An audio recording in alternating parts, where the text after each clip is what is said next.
আল্লাহ রাব্বুল আলামিন কোরআনুল কারীমের মধ্যে বলেন, আইনামা তাকুনু ইউদরিকুমুল মাউতু ওয়ালাউ কুনতুম ফি বুরুজিম মুশাইয়াদা।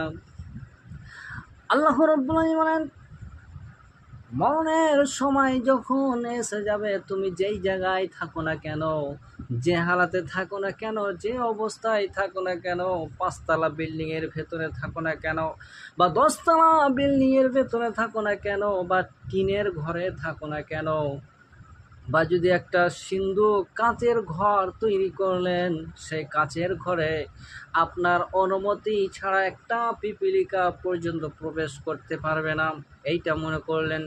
কিন্তু তারপর মরণের সময় যখন এসে যাবে, আপনি যে অবস্থায় থাকেন না কেন, যে হালাতে যে জায়গায় থাকেন না কেন, মরণের সময় এসে গেলে ওই জায়গায় মৃত্যুবরণ করতে হবে।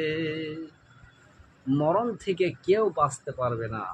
মরণ এমনই একটা জিনিস,